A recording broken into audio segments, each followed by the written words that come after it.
is deter and then defeat. The only thing more expensive than fighting a war is losing one.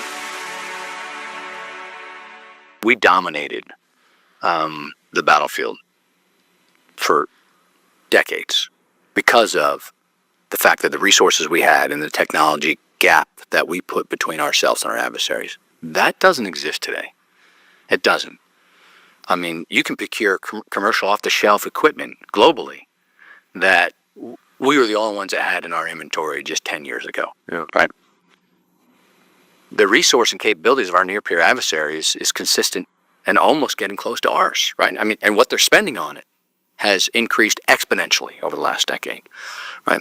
And that's the first challenge, is near-peer capabilities. Second challenge is the resources, right? So we are not without a limit of money in this nation. I used to remind soldiers all the time, part of our job is to help preserve the great wealth this nation has been plentiful of, which provides us with the great equipment that we have, right? And I think we have to understand a couple things. We gotta maintain the equipment we have, right? We have to ask for what we need, not what we want. We saw some of this during Iraq and Afghanistan, right? A lot of ACOGs laying around that nobody looked their eyes through, right? And then we have to build the right equipment and specify the right requirements. And we there's challenges with all of those, right? From the individual level feedback all the way to the strategic level, right? And then we have to balance that huge cost with the needs of this nation. And that's what most service members, soldiers, don't think about. And when you get into the echelons of leadership that I was fortunate to be able to sit in, then you start to realize the challenges when you go up there and go, hey, I need this. Why can't you just give me the money? You know, what's up, man? Just open the checkbook and write me the check. But then you sit in there and realize that the national budget, it's hard, right? It's not an easy thing to do. So what do we need? And there's a lot of input that goes into that, right? What are our adversaries' capabilities? What are the resources we have? How do we correctly spend those resources and allocate them across not just the Army, but all the services, right? And then what's in the future? So that's the research and development, which takes a lot of money, right? So there's been, and I don't even use the word dozens because I am uninformed on it, but there's probably millions of projects that we started. And you have to do this. You have to put money into this research and development and find out if you can create this technology, this dream of the next great weapon system or the next great platform to work off of, and it fails, right? Yeah. It fails.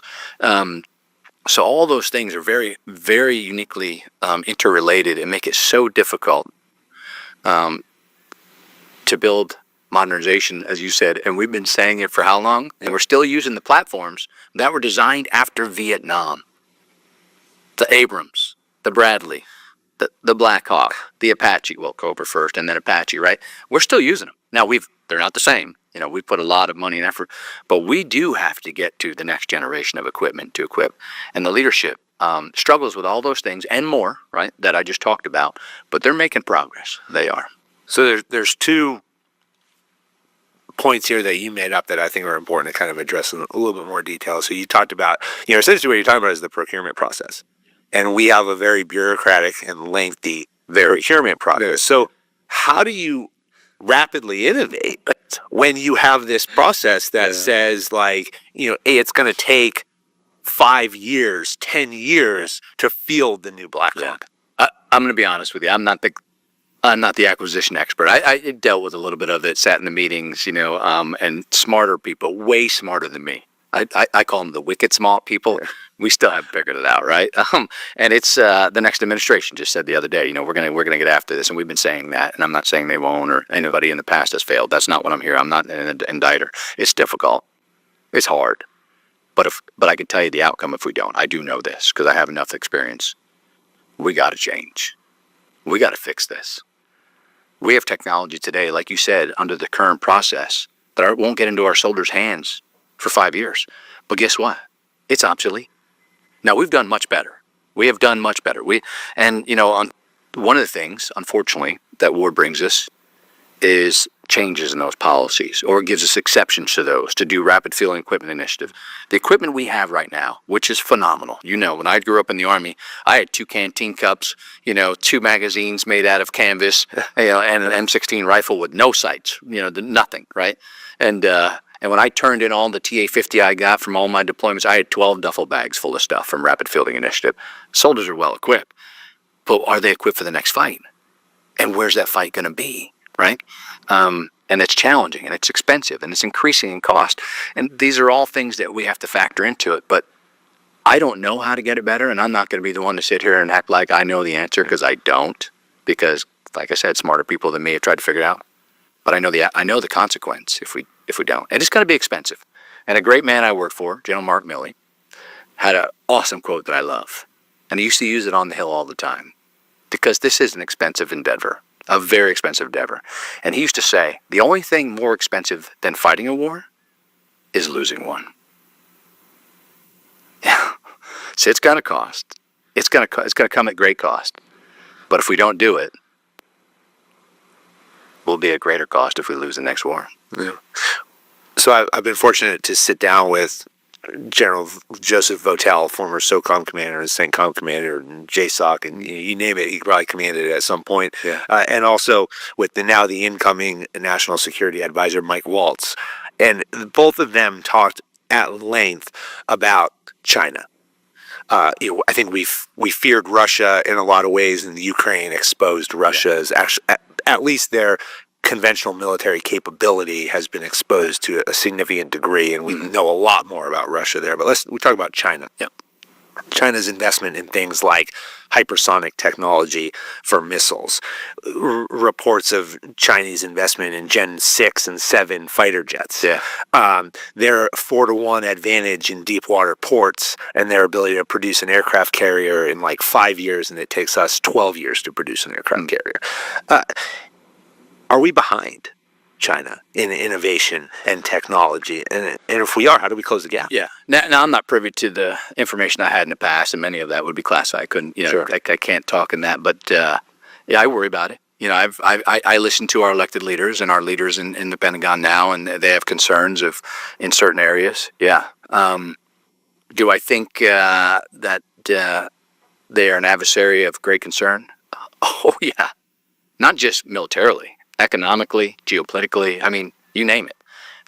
That's their desire to do what we've done for the last, decade. I do know this: if we don't invest in modernization, if we don't start moving that ball forward, we will continue to fall behind. We will. I mean, we will. It's just a fact. I mean, it's not something that is that's a secret. China's been very public about what they're trying to do. It's not like there's a closed book and we're trying to figure out and look inside what they're trying to write down in that book. No, they've been very clear. They've been very clear on what their objectives are, right? And that's the great cost of defense of this great nation. We either match or exceed their capabilities or fall behind. I mean, it's that simple. It's not rocket scientists in the aspects of what you have to do to deter, because that's our first mission. Our first mission as the United States military is deter, and then defeat, right? And deterrence only works if you're the bigger guy on the block, right? If you have the capabilities and the known capabilities to give them the possibility of never wanting to fight America. Yeah. So yeah, I'm sure, and I'm speaking hypothetically because I don't have the information these leaders have today, and I'm not privy to it. But I'm sure there are technologies that we may be falling behind. But I also know that we got to invest in the future, and if we don't, we'll continue to fall behind. Is it likely, though? I mean, it is a peer-to-peer. I mean, let's call it what it is. Is a peer-to-peer confrontation with China actually likely? Because you have camps who are saying, look, we're going down that road. That's right. And then you say, all right, well, what's the impetus? Like, what's the match that lights the book? And then I think people sometimes struggle to then kind of define that, right? Because I think we're not dealing with an irrational other side. The enemy gets a vote. The enemy gets a vote whether you're a lone terrorist running down the road or you're Xi Jinping. Yeah. You know, you get a vote and you have an input. And so they're not irrational to say, like, well, you know, there's no repercussions of going to war with America because we're just going to kick their ass. Like, they're having the conversation of, like, you know, this is our biggest trade partner. This upsets the global stage. You know, it's not like a conversation with Iran. You know, like, I mean, President Trump in the first term assassinated a leader of Iran and nothing happened. Yeah. So that's a great question. I think to answer that question, you have to find what war is. Most people look at war as armed conflict between two entities. War is a conflict of wills, right? So we waged war against Russia for decades and never fired a shot on them, right? That's what China's doing now, right? So, and not having the military strength to deter their actions allows them to do what they want to do, right? We have deterred enemies for decades and never fought them because they knew the capabilities of the U.S. military and the capabilities of, if we did act, what their consequence would be. If we allow China to continue to do what they're doing and we don't meet or exceed their capabilities, they will know that they can continue to do it without friction, right? That, I think, is more likely than having an armed conflict against China or Russia, right? Or worse, both, right? I read a great story the other day. Ukraine is not fighting Russia. They're fighting China and Iran and Russia, right? They're fighting three countries right now. And a couple of North Koreans running around there. And the world's watching about what's going to happen about this and what we're going to do, right? And I do believe there's threats in places like Taiwan as a result of us not having competing capabilities to deter war, right? So is armed conflict? I'll get back to the question and answer it. Likely in the very near future with China? Most likely not, in my opinion, right? I'm not the big analyzer of the next fights, but in my opinion, no. Is war with them? Yeah. In a different sense, though. I think it's ongoing now, to be honest with you.